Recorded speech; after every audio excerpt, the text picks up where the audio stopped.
All right, folks, we are live in 5, 4, 3. Okay, we have made it. We have made it to the live ether web. Good afternoon, everybody. You are tuned in to the Mobility Tech and Connectivity Show. This is our live weekly webcast on how we are connected and the way we get around. I'm Ryan Girardi. Thank you for joining us. Today is Wednesday, November 11th. Happy hump day to you. And hey, Veterans Day.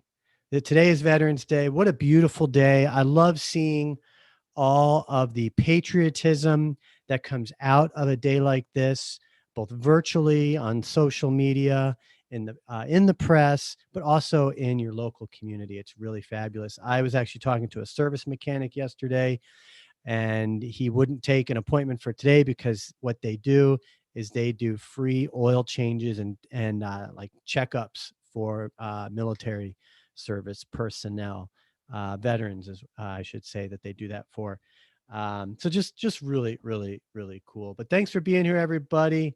Today on the program, boy, it's like we thought. We knew we were going to be here a week after the election, and without a definitive declared president. Although, if the press, if the mainstream media is your national authority, then that's not the case for you. They've declared Biden president, but we're going to talk about the media, the press's role, and their place in all of this. We're going to talk about that briefly. Also today, Uber and Lyft prevail to keep California workers independent, and Tesla receives a massive new order for its new electric trucks, its semis, which I'm personally been excited about with their electric trucks.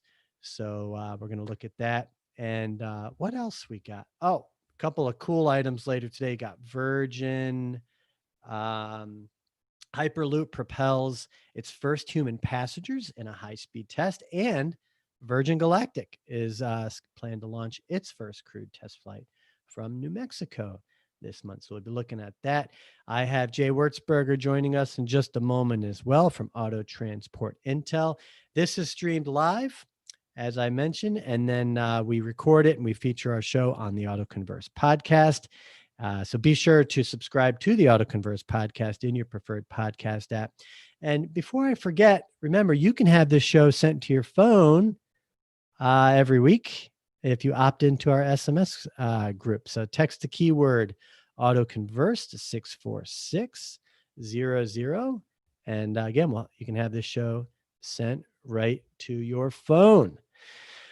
All right, so we're going to get started. All right, so the election's come and gone. We don't have an official winner, like I said, unless the press is your authority. They have declared Biden the winner. But not only are several leaders across the international community and here in the United States not acknowledging Biden as the winner, this includes China President Xi Jinping, and we're going to talk about this, the General Services Administration, who is the committee that's legally responsible for the transfer of power, has also not moved forward as well. So, but despite some recounts that are going to happen, I think Georgia, Pennsylvania, there's a handful of lawsuits. We're going to look at those by the Trump campaign. All indications do suggest that Biden-Harris ticket won the election. But let me ask you this. How did this seemingly unpopular ticket, which has been touted by many as the least popular in history, how did they pull off a victory despite Republicans retaining the majority in the Senate and even gaining ground in the House? So I think this question, I think this is what's driving, this is what's motivating the Trump campaign and some Republicans to look deeper into the results. There's a lot of dubiousness that's been reported, being investigated. And here's an interesting fact. Trump this time around saw close to 10 million more votes from last time. And from the last election, I think he had the second most number of votes in history. I think Hillary had the most. So clearly more people are voting. but how do you get 10 million more votes and then lose the election the second time around? I'm going to play a short clip for you in a moment, but U.S. Secretary of State Mike Pompeo seems confident that Trump actually won the election. In fact, check out this. Yeah, let me play this video clip for you, and be sure to say hi in the live chat, folks, because I'm gonna you know what? I never made the broadcast live here. There we go. It is now. Let me play this clip for you. Now I'm playing it from the Hodge Twins channel. If you don't know the Hodge Twins, they're a funny group, funny couple of twins. They're very conservative, very pro-Trump. But here they have a clip from Mike Pompeo I wanted to play for everybody here. Check this out. And Jay, why don't the Secretary of State, he is pissing off CNN. He's driving them crazy. Yeah, he triggering them, man. He triggered them this morning. Hey, let's go to the video, man. Yeah. We begin with dangerous new comments from America's top diplomat, Secretary of State Mike Pompeo, peddling baseless claims of election fraud and suggesting the president didn't lose to Joe Biden. Keep in mind that he is the Secretary of State who is tasked with selling democracy to other nations, telling them why they should run free and fair elections. Take a listen to this exchange. Is the State Department currently preparing to engage with the Biden transition team? And if not, at what point does a delay hamper a smooth transition or pose a risk to national security? There will be a smooth transition to a second Trump administration. All right, we're ready. The world is watching what's taking place here. We're going to count all the votes. When the process is complete, there'll be electors selected. There's a process. The Constitution lays it out pretty clearly. The world should have every confidence that the transition necessary to make sure that the State Department is functional today, successful today, and successful with the president who's in office on January 20th, a minute afternoon, will also be successful. So you believe there's widespread voter fraud, that the reports that we're getting from Pennsylvania, from Michigan, showing vote totals in massive leads or significant leads with 99% reporting are going to be overturned, and that the United States failed to conduct a fraudulent free election? Rich, I'm the Secretary of State. I'm getting calls from all across the world. These people are watching our election. They understand that we have a legal process. They understand that this takes time, right? It took us 37 plus days in an election back in 2000. We conducted a successful transition then. I'm very confident that we will count, and we must count every legal vote. We must make sure that any vote that wasn't lawful ought not be counted. That dilutes your vote if it's done improperly. Got to get that right. When we get it right, we'll get it right. We're in good shape. Here comes a CNN anchor again. See that bright brain full of activity? That's a ad. healthy 18-year-old brain. Mine is the other one. This, by the way, is no 2000 recount. Man. All right. Pretty wild going on in this world right now, huh, bud?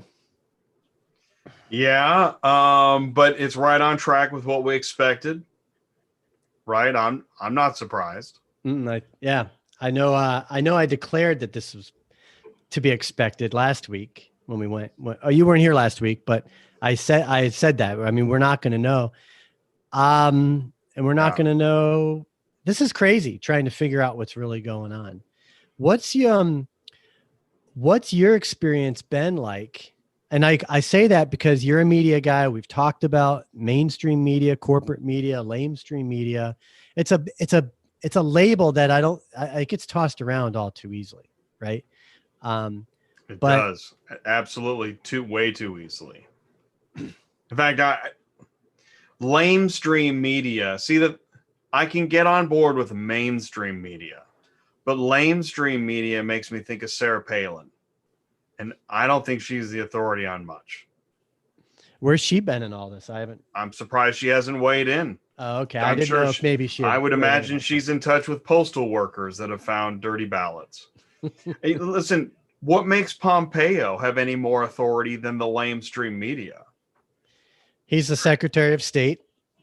But he doesn't run any ballot counting. He knows just as much as the lamestream media, as far as I can tell. Yeah, so he's the Secretary of State. He doesn't work in the election department. Well, Pompeo obviously has a political bias. Oh, thank you very much. Exactly. In fact, he has more political bias than any of the lamestream media, because he actually reports to a boss that seriously wants to protect, his position. So talk about compromised. I mean, his first name is compromised in this video. What I find fascinating is that you have the, I will say, the liberal and the Democratic narrative, which is, hey, we won the election, let's move forward, because the media has declared the winner. And the people, the sheep, if you will, are like, oh, okay, there's our president. But the media doesn't declare the winner. The media, that's not their job. The media does not declare a winner. And that's actually, I don't know if, because if you look, depending on what media outlet you look at, there are various different counts, right? Different states. And that points, I mean, I agree. The media is not in charge of declaring the winner. But this is where it gets tricky, because I think we believe that there's a popular vote and an electoral college. And from what we've seen so far, they both have the same decision. So to be Mike Pompeo and just, no, we have a second. Where are you getting that information? Are you not, you're not going to count the electoral college votes or the popular vote. You're just going to go with what your boss says. Nothing says compromise to me more than that.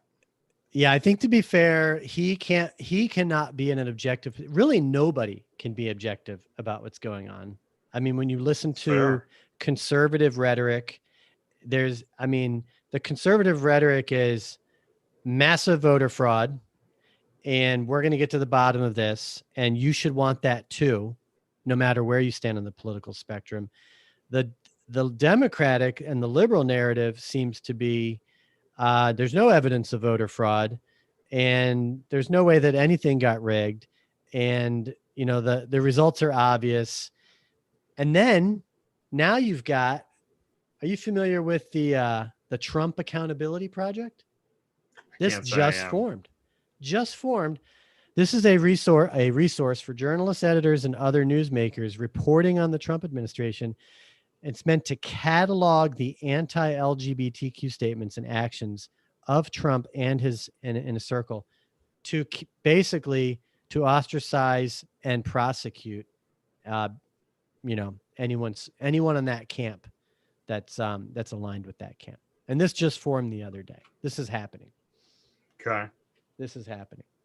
Well, I was surprised that there was any announcement of a winner this past weekend. That's the biggest surprise that You're surprised that there was any announcement. The press would have gone that far? No, I'm going to qualify my statement and say I'm surprised there was any announcement. I thought we would, I really have believed that we're going to go into December with continued mass confusion based on, the problem is that the amount of voter fraud being claimed, I'm not sure if it matches what is. Luckily, we all got the October surprise that, the White House got COVID. The White House needed to get COVID because they have been ignoring the fact that there might even be COVID. So I think everything is going just as planned, except for that we got an announcement this weekend. Now, the fact that we got an announcement does match what you say about lamestream media. Well, you're saying the announcement we got was the press declaring a winner. I'm surprised that happened. I thought we would go into December with the same mass confusion and chaos that the White House wants us to have. So interesting. You think that the White House wants the chaos and the confusion. Is the press in the right? I do believe that. Is the press within its right per se, or is it headed? Did it cross a slippery slope by declaring a winner? The thing is, I believe the press was trying to do what the press is to do, which is to report on information. And the information overwhelmingly seems to be, but it depends on it. We really live in this interesting, I don't know when this world of two realities began. When Trump got elected president, I guess, because it's when it all started. Well, but it's got to be before, because we have a group of people that do not think that there's a pandemic. And we have a group of people that do. And I don't know if it's the same groups, but we now have we have these alternate realities happening all at the same time. And it's almost like we live in shadow worlds of each other. I know this is crazy talk. That sounds like I should be on InfoWars right now. But it's not crazy. This is what I wanted to hear from you and I think the way you put it is fair. We have alternate dual or parallel realities. Parallel universes. We do. We literally have parallel universes happening, but it's real. We're not dreaming. We're not going to wake up from this. We live in alternate realities. I think we need to come to grips with that. Yeah. And you know what it makes me wonder is is this just humanity, how it's always been? It's just become more obvious.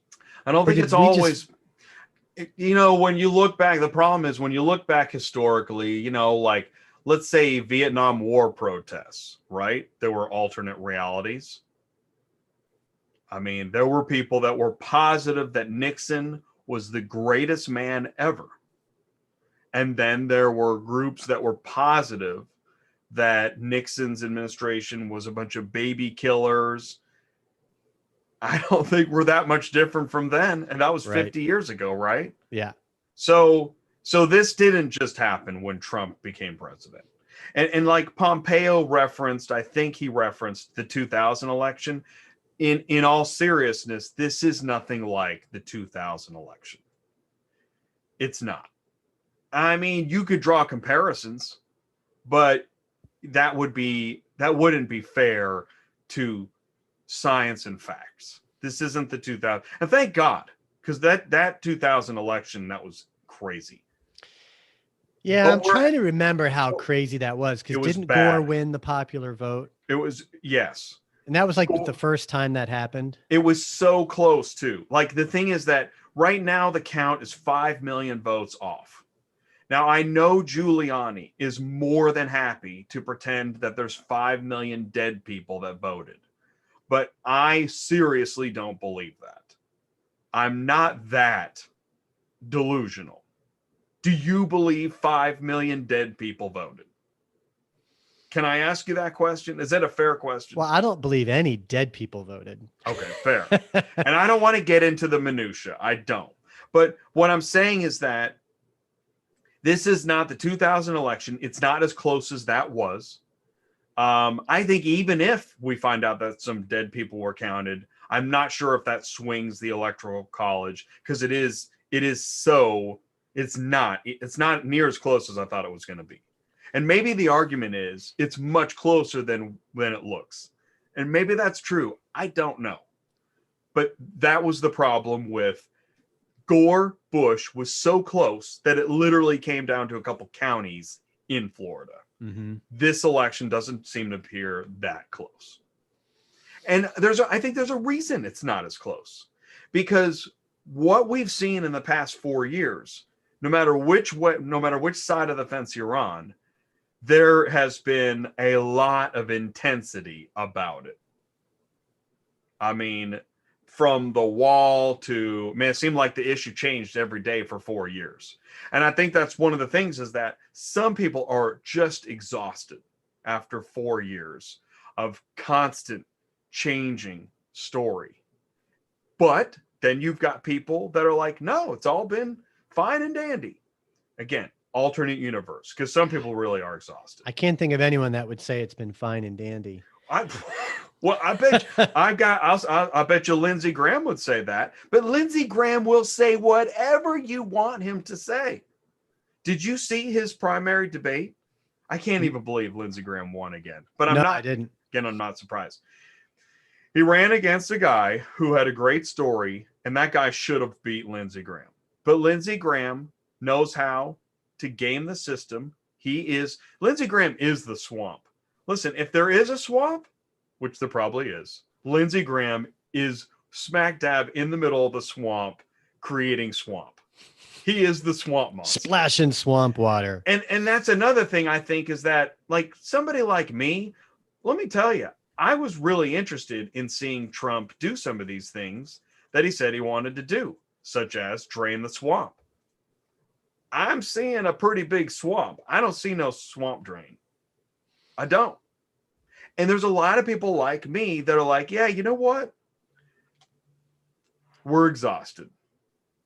And I think there's 5 million of those people that are exhausted. Yes, we're exhausted. And I know that his count went up 10 million. And see, but that's a fact we can agree on, but we can't agree on the other fact that he lost by 5 million. That's part of my point, is that those are the parallel dimensions we seem to be living in. And we just, if nothing else, we at least, I think as a society, we're going to have to come up with some way to measure and admit that we live in parallel dimensions. If nothing else, we just have to agree on that. All right, let me ask you, when you just take a step back and look at the whole election, does there just seem to be an abundance of fishiness, or no? Is it all just I honestly hysteria? Don't know. I swear to God, I don't know. I'm not good at this part. I mean, I see, to me, what's interesting to me, we seem to have one of the parallel dimensions we live in. We seem to have successfully categorized things as conspiracy theories or not. Is it not possible believing mass voter fraud is actually one of those conspiracies that we write off as nutty conspiracies? Is it possible that's a nutty conspiracy? It is possible. I honestly don't know if there's mass voter fraud or not. But I do know that Trump's been talking about it long enough to where folks that really love Trump, they do seem to repeat whatever he says. So he already was saying this before there ever was voter fraud. It's part of his magic trick. I find it to be part of the exhausting 4 years. I'm exhausted.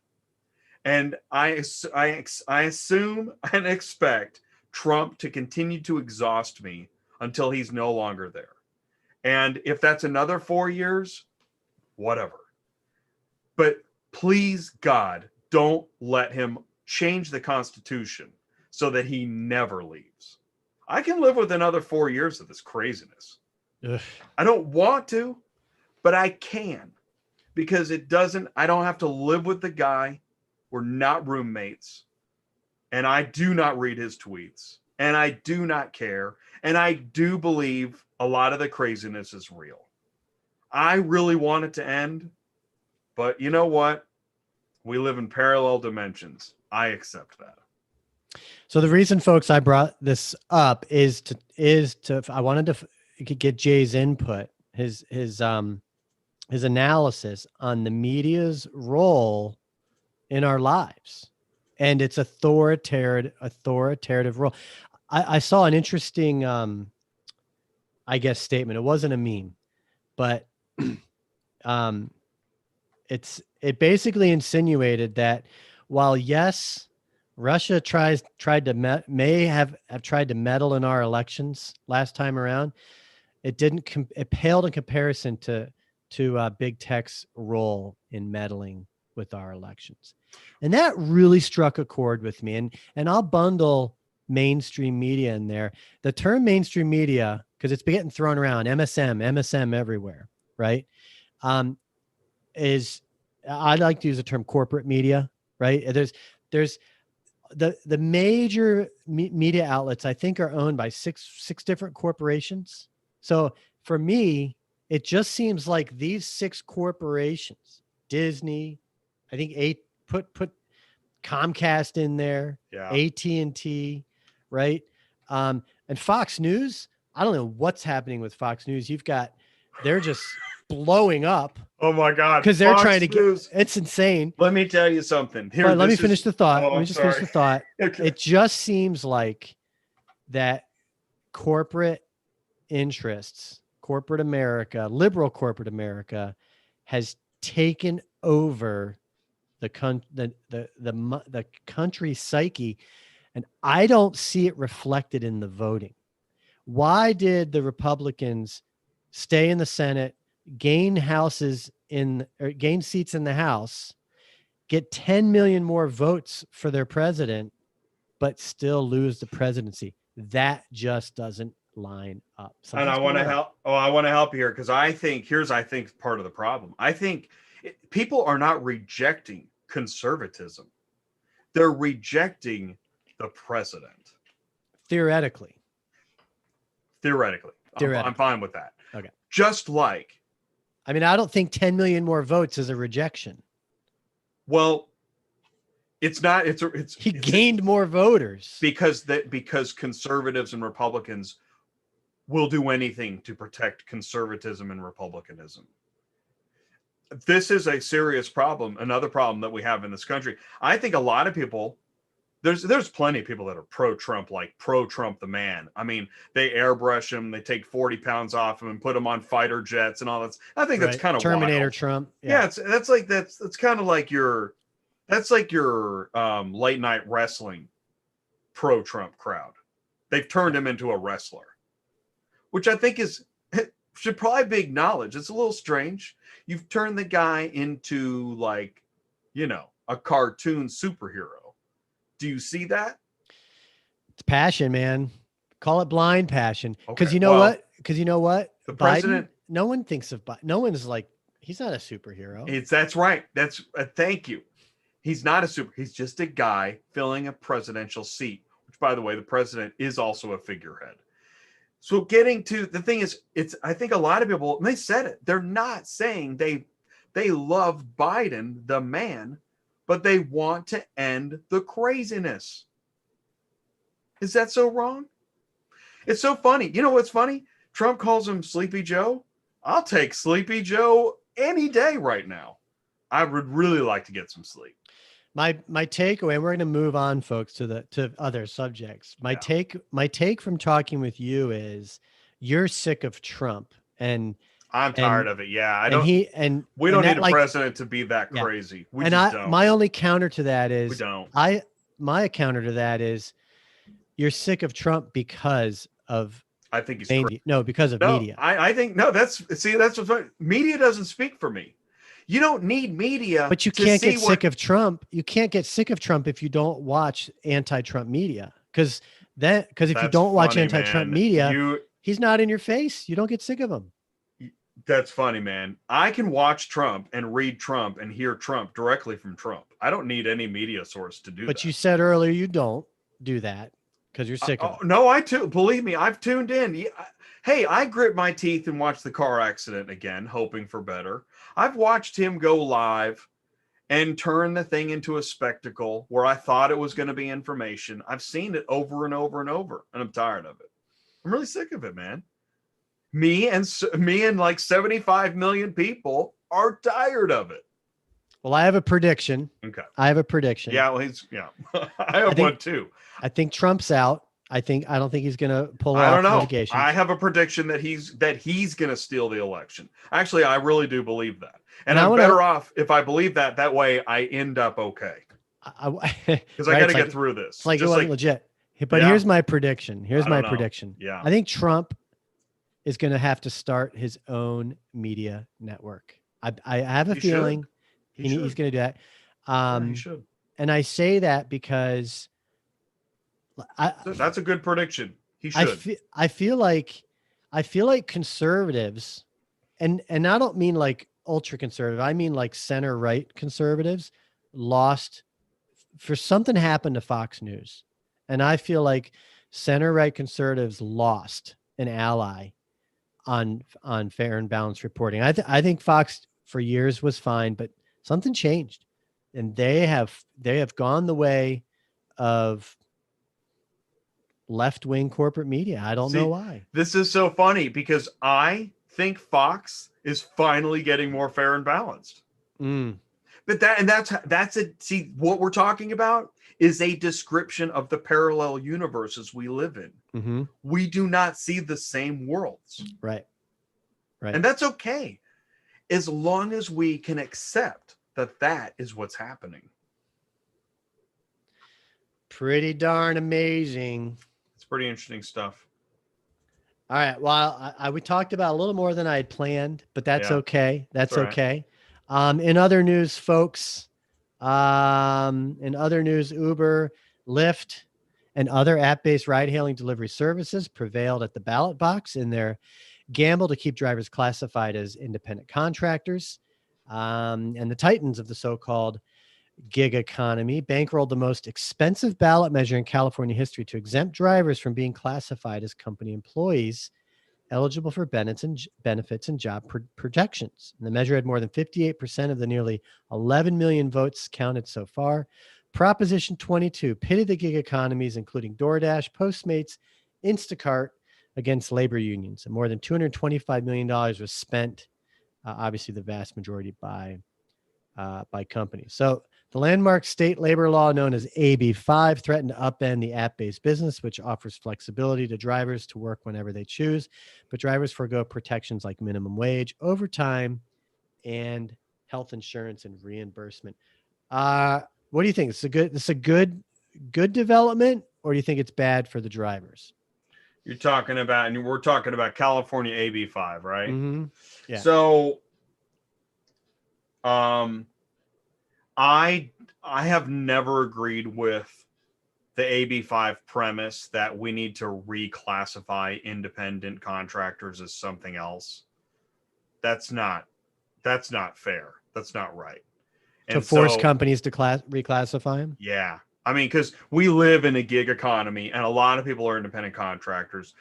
For most of my life, when I've been working like for other companies, I've worked as an independent contractor. And that works for me because I'm that kind of person and worker. Right. You want that freedom and that autonomy, which I can relate to. Exactly. Because the minute you're an employee, you lose privileges. And when you're and when you're an employee, the company looks at you totally differently.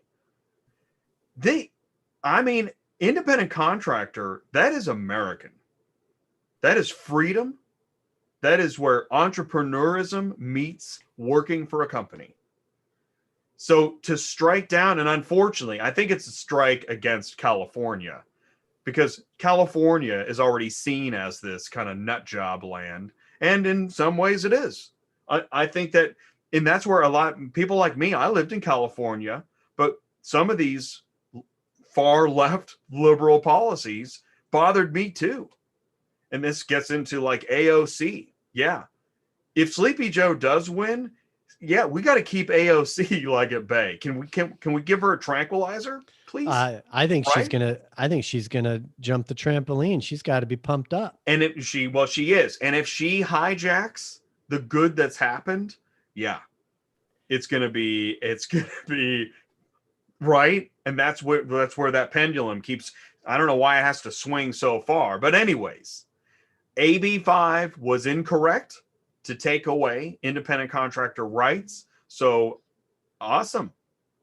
Good job, Uber and Lyft. I think it's a good move, or it's a good defeat really of the bill. It is.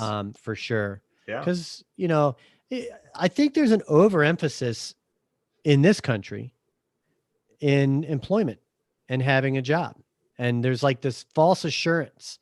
And the push was that these workers need protective rights and insurances and all that. They need these protections. And there's some protections, but this is the problem. We all know that McDonald's doesn't pay. That's not a 6-figure income. And if you have a large family and you work at McDonald's, I don't know what to tell you. No law is going to get you that 6-figure income. But in places like California with laws like this, we see this attempt to, no, it's an independent contractor job. And yeah, it's just the way it is. Ultimately that would make things more difficult for these gig economy companies. Oh, it would be. And in the end, everybody loses, because now Uber and Lyft can't hire near as many people. And then now that's one of the things too, is when you're an independent contractor,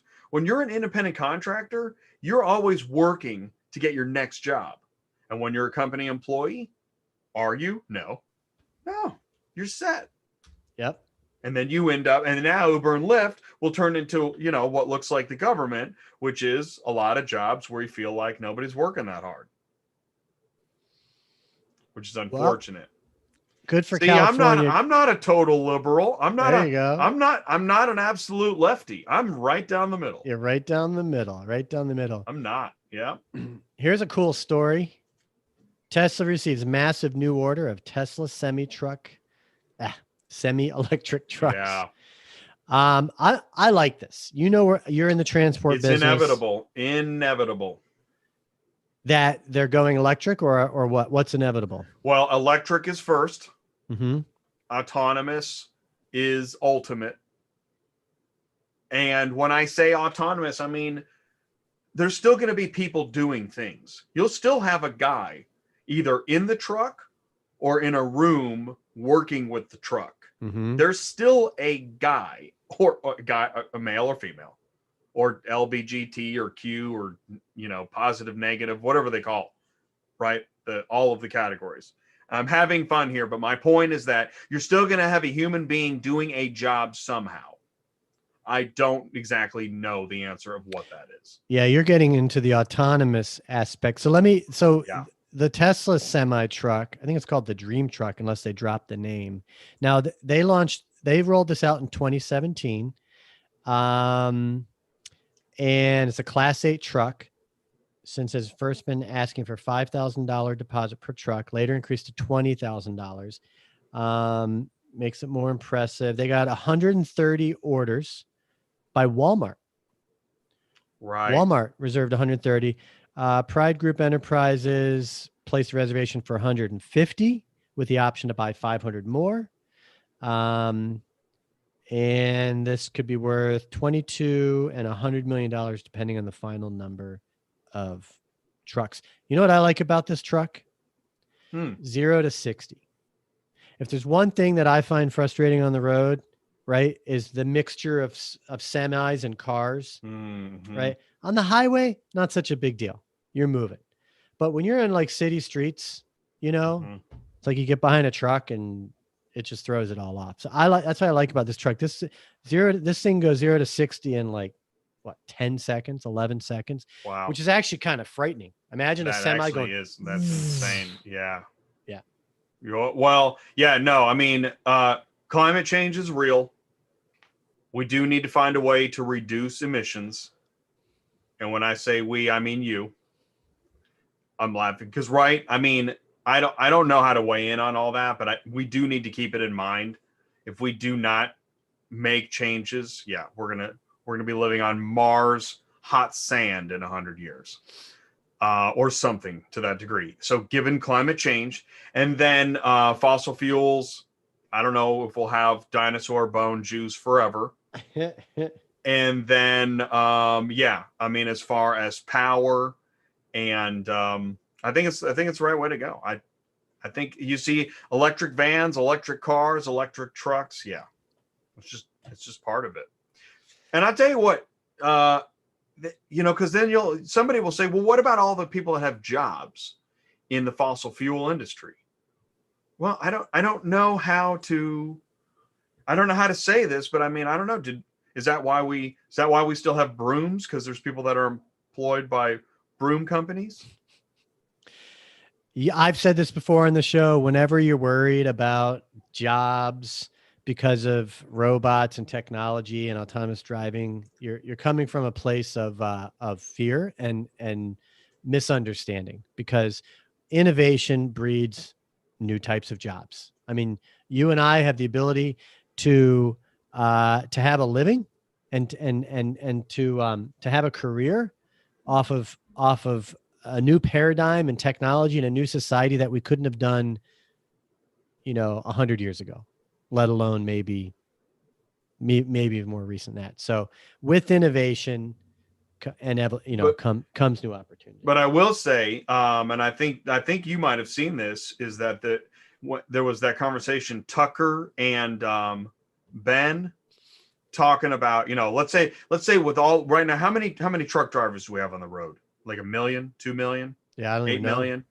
Not enough. There's not enough. Well, there isn't enough. Well, and that's a group that I think is going to be, that we're going to have autonomous trucks faster because there is a lack of worker. But if we create a society where we don't need any more people to do any jobs, we might have taken it too far at that point. So we're not headed there. We're not in the Matrix. We're not in the Matrix. Not we yet. are. We are. Yeah. Well, apparently we are. I think we are. And come back to your social media talk. Yes, I absolutely agree that social media companies meddle with our understanding of the world way more than we realize. And so, yeah, the Russians don't even need to hack it anymore. Our social media companies do that for them. Yeah. I agree with that. And that's our world that we're in today. Hey, folks, I have a couple of cool news items to cover later, but what I want to do is turn the corner here a little bit. Jay, you have your Tuesday nights live last night. I know you had Paul Meyer on from Dealer Vendor Match. That was good show. Good. I didn't stay on as late when Ed Roberts came on, but I was watching you and Ty talk. Yeah. Something on your show caught my eye last night, and we brought it up here on Used Car Week about 2 weeks ago, which was that Car Lots was going public. But you did some extra research and you really had a good segment on Car Lots. So I know I've asked you if you could maybe recap some of that, because I thought that would make a good parlay into today's discussion focus, which is on the automotive consumer experience. And I thought what you showed last night really spoke to that evolution in the consumer experience. Sure. Yeah, do me a favor. Go ahead and hit enable screen share. Oh, yeah. Let's screen share. There you go. So now, Car Lots, I actually met Michael Bohr in 2019. He's the founder of Car Lots. Okay. And I heard him speak on a panel. And I believe this is correct. I mean, it was over a year ago, but there was a panel of digital auction. I know ACV was there talking, and maybe Backlot Cars, can't be sure. But there was a panel about digital auction software, selling vehicles in different ways and moving them in different ways and wholesale, etc. And that's when I met Michael Bohr, and that's when I was introduced to Car Lots. So as we know, the news about Car Lots has been everywhere. And in one of the articles that I saw, where's that folder? I found a link to an investor relations. Here's the article. I think this was on Auto Remarketing. I found a link to an investor relations packet, and I always look for information like that because that is where you'll find much more than speculation, right? Now you get some actual information. So I started diving into their investor relations packet, and this slide kind of right here, this is kind of explaining, right? You get traditional dealer, wholesale auction, wholesale dealer, and then now here's just a straight line. And it might be an oversimplification, but it's a pretty good example of what we're seeing right now. Many vehicles are no longer going from the dealer to the auction, etc. And I don't have to explain that. Everybody knows that. Mm-hmm. So let's go to the next slide. Well, wait. Yeah. Wait. On that slide was the Car Lots process. This is all these slides are Car Lots. Right. But you're on the left side, you've got the traditional model. Right. And on the right side is the Car Lots process. But it's not just car. I mean, the right side is ACV, is Backlot Cars. I mean, here's the thing is Car Lots isn't reinventing the wheel. But they're going to focus on used vehicles in selling from the consumer, which is different, because ACV is dealer. Those are like trade-ins that end up at the dealership. This is individual consumers are consigners of their own vehicles using CarLot's platform, so that those vehicles don't have to get bought by the dealer, then sold to the, taken to the auction, etc. Yeah. So the difference is that CarLots lets you and me and Aunt Martha be consigners and use their platform to sell our cars. So we get to keep more of the money, and all these guys in the middle don't take their cut. So it's pretty cool. And I mean, and there's more, man. There are so many companies. I mean, in their own way, Carvana, CarMax, everybody's cutting people out of the middle, which is, by the way, what the driver in that electric Tesla truck that half drives itself is going to be doing. That trucker will become the broker, dispatcher, trucker, driver, unloader. That's the future of all of our jobs, is taking out middlemen and adding those responsibilities to the person still there. Mm-hmm. What was your next slide that you had? So we go on to, I found this interesting because, you know what, this asset light model, that's how brokers talk in auto transport about what they do. Okay. Large brokers call themselves asset light carriers, which means, as we go to the next slide, wow, look at that. A CarLot's investor presentation contains a picture of a car hauler. Now that's interesting. Mm-hmm. And that should get the attention of people. Everything else is technology and money, and there's plenty of slides that were all about money. But I look for cues that this is part of auto transport.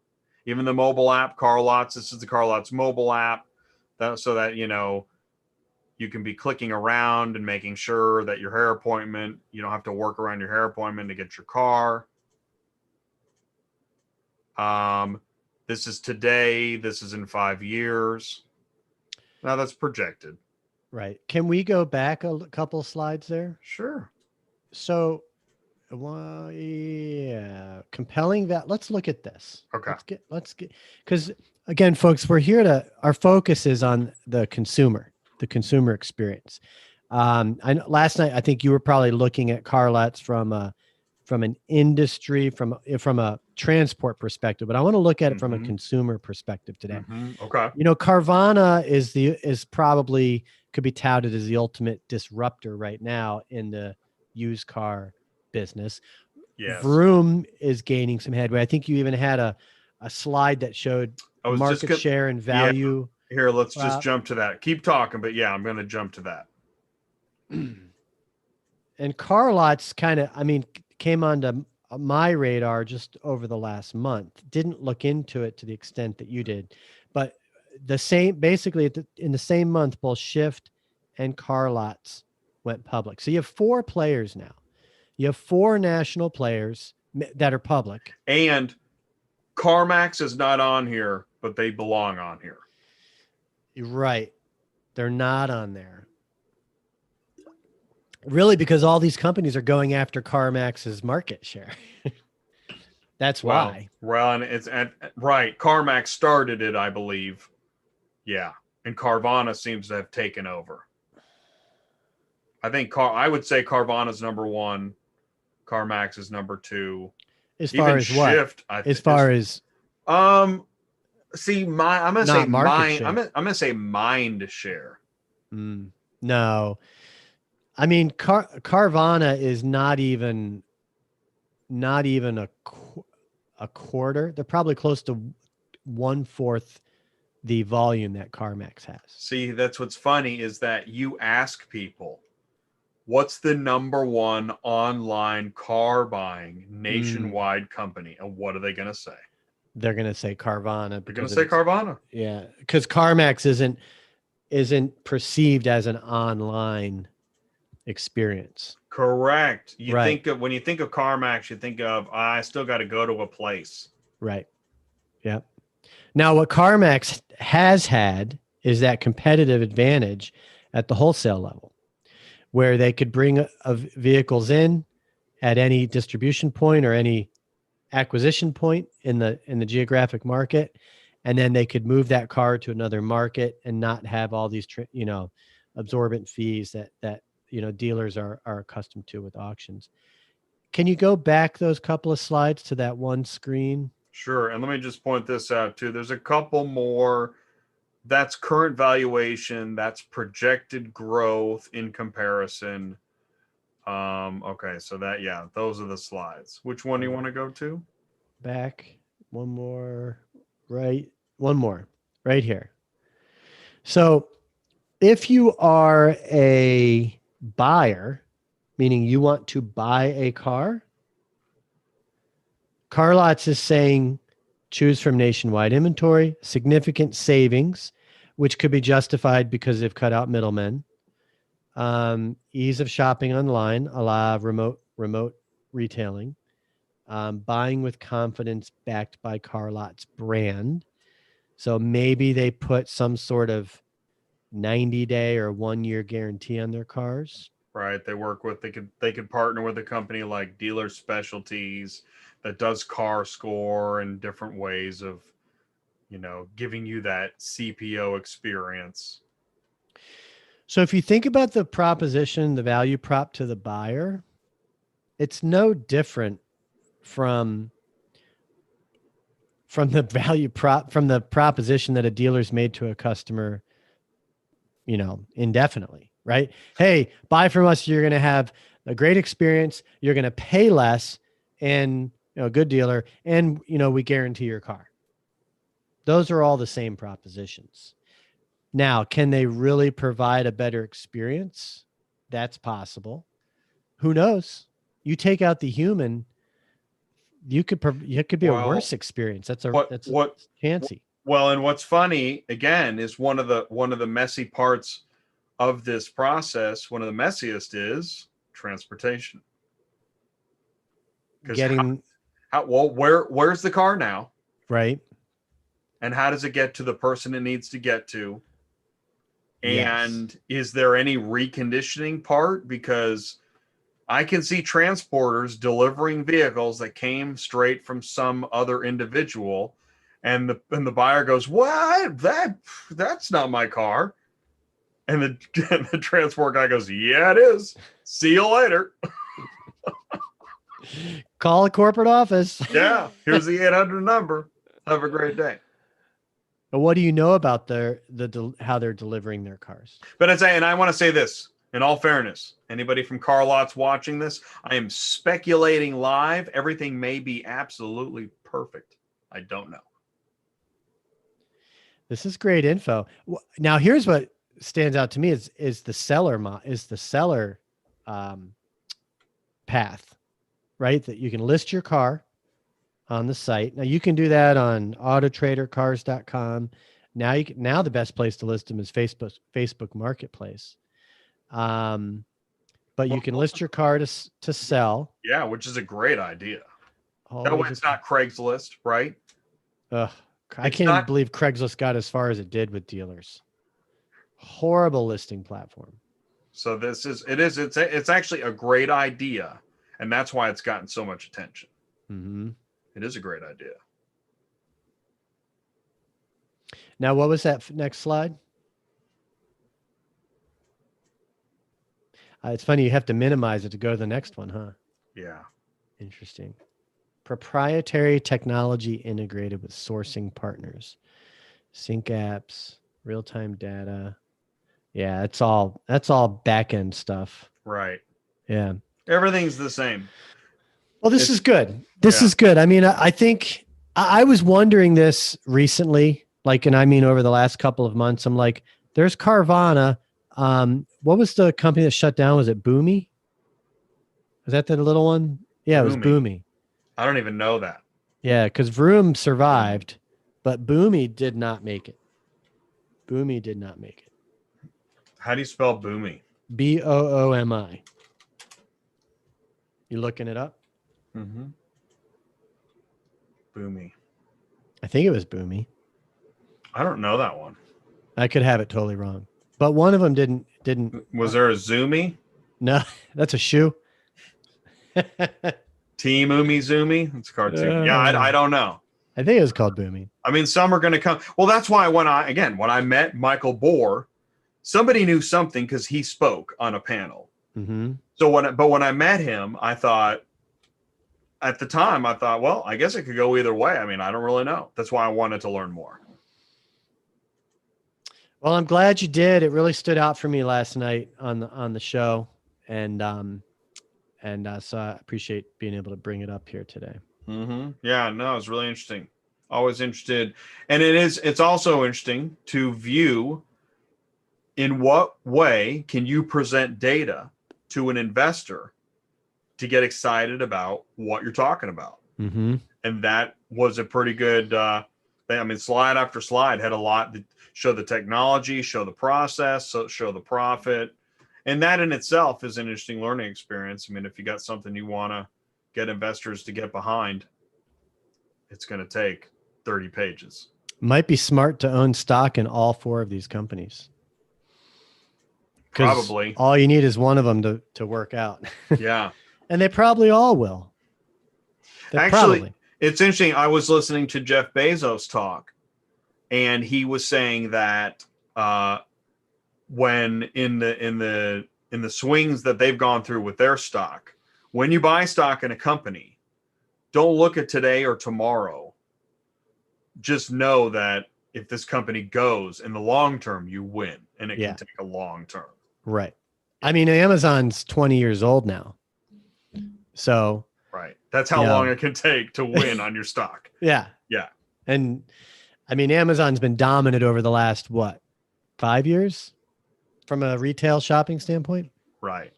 Whereas today I bet it's hard to find somebody that doesn't buy stuff on Amazon on a regular basis. There you go. I'm that guy. Just while, because you don't want to, or I mean, you don't need to. For a while, I was enjoying it. Honestly, I'm not going to be shy in this. I'm trying to minimize my financial support of companies that I just don't want. I just don't think are good for the country. That's it. And that's, you know what, that's fair. And I think there's a lot of people that agree with that. I saw a Facebook post of a lady who announced that she was going to stop Netflix. Right. And I think there's a significant number of people that have declared they're going to stop Netflix. But here's my 2 cents on the Netflix thing. Netflix shows are going to come and go.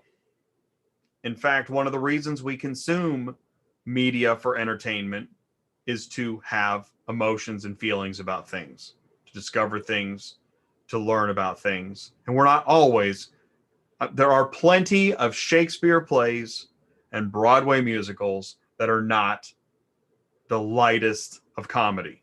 Mm-hmm. Some strong material is a tragedy. So there will be tough content. And I expect that out of Netflix, which is why I would never cancel Netflix. I don't confuse content with the distributor. Like they're just Netflix is a distributor. They also produce content. I don't trust their documentaries. But the fact that you got to see them helped you come to that conclusion. Yeah, maybe. I wonder what her opposition to Netflix is. Well, it was that show Cuties. And there will be tough to watch shows. And believe me, I feel that way about The Bachelorette. Tough to watch. I will not watch The Bachelorette.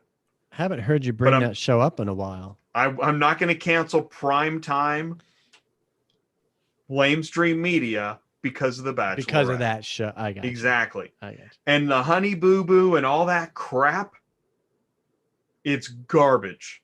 But I'm not going to cancel the distributor because I don't like Honey Boo Boo.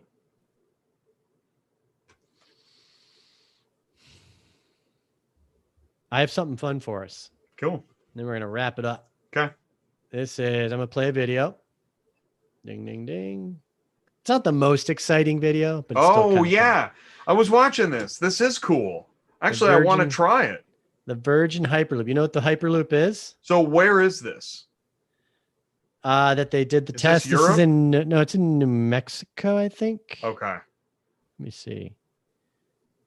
Las Vegas.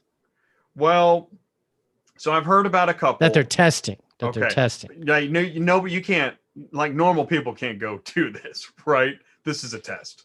Right. This is all a test. Okay. But the Hyperloop is supposed to be Is it LA to Vegas? yeah, it's in the LA area. Yeah. Here we go. I want the video to come up before I switch screens.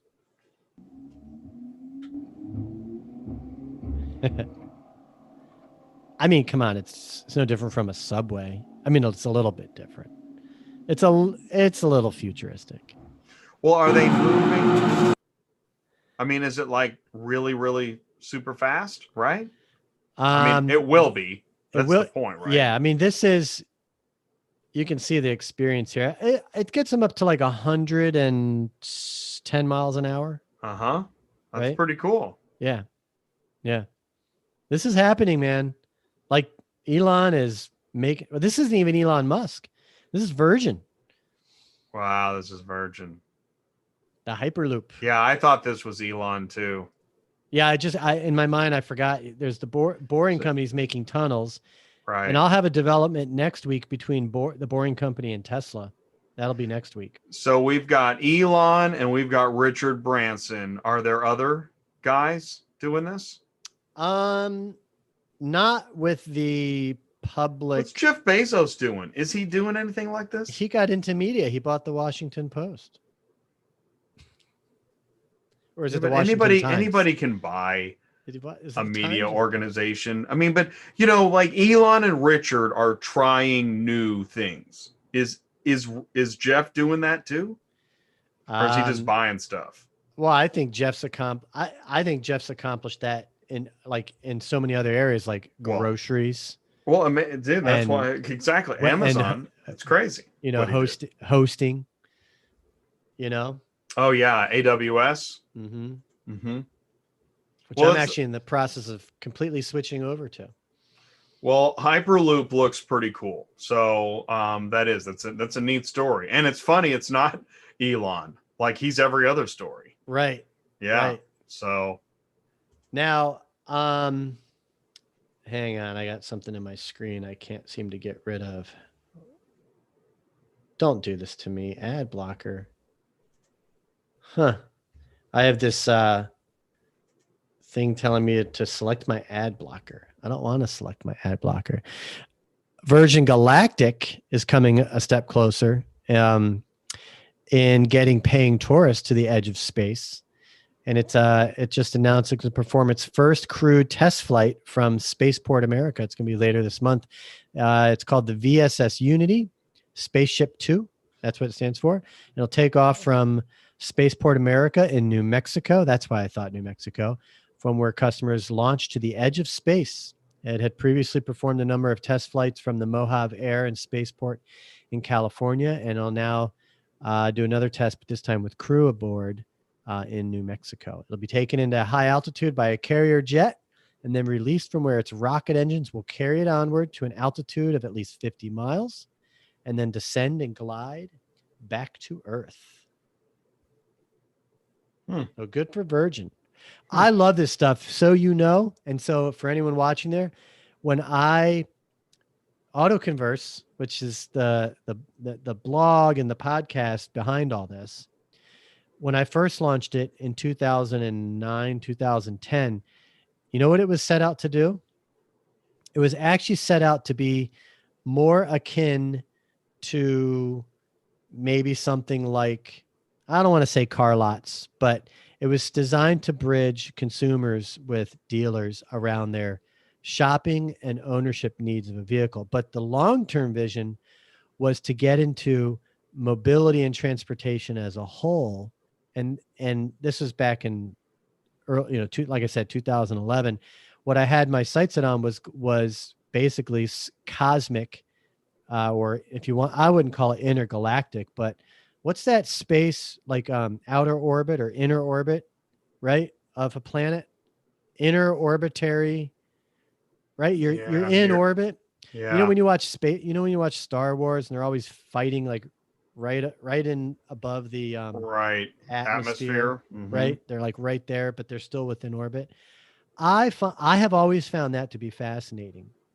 And I've wanted to try to keep a pulse on that. And so a large part of Autoconverse initially was on these tech companies like SpaceX and Virgin Galactic and their technology. So it's really exciting to see them arriving, because I think still in our lifetime, Jay, we're going to get to experience, inner orbit travel, right? I think we're going to get to experience that. Who knows? We might even get a chance to go to Mars. It's possible. Yeah, it's possible. I find that fascinating. It is. It's interesting. So that's why I bring it up on here. I remember Mike Phillips was like, last time I brought up Virgin Galactic, he's like, Ryan, why are you bringing up Virgin Galactic on the show? I'm like, because of that reason. Well, hey, on your show last night, what was some good takeaways for you? What did you come out of that with your conversation with Paul Meyer? Ed Roberts was on there. What'd you learn from your show yesterday? Well, there is, as we continue to progress into a digital platform future of trading and sales, there is a growing need for networking digitally. And we know that because virtual events are all the rage. Nobody would have believed you 2 years ago if you said that. And yet they're here. So I think Paul could be onto something. But then it's all about, the way things go, how much you're able to get done, who you're able to talk to. And it'll be interesting to see what, how does dealervendormatch.com progress through time. Paul is a very accomplished networker. I've seen that on LinkedIn. He's very good at networking on LinkedIn. And so I don't know. I got to learn more about dealervendormatch.com, but yeah, I'd be curious to see how does it progress. Did driving sales come up in conversation at all? Driving sales. Yeah. Just because driving sales is really the only, I would say, definitive resource in automotive on the dealer side, where vendors have listings and there's ratings and reviews that are specific to automotive vendors for that same idea, to help dealers get information and make decisions on vendors that they're considering doing business with. I mean, what comes to mind is, specifically to that, I mean, he's got vendor categories: BDC, compliance, digital marketing. So I think that he's got categories in there that speak to sales. But I don't think we focused on that topic per se. So when I said driving sales, I think you thought I meant like generating car sales. Yeah. Oh, so I was referring to drivingsales.com. Oh, thank you. Which I know you're familiar with, right? I don't. Tell me more. Yeah. What? Oh, tell me what you're thinking. See, this is funny, man, because you're in transport. You're in transport, but drivingsales.com, it started off as an online destination for the industry, for dealers and vendors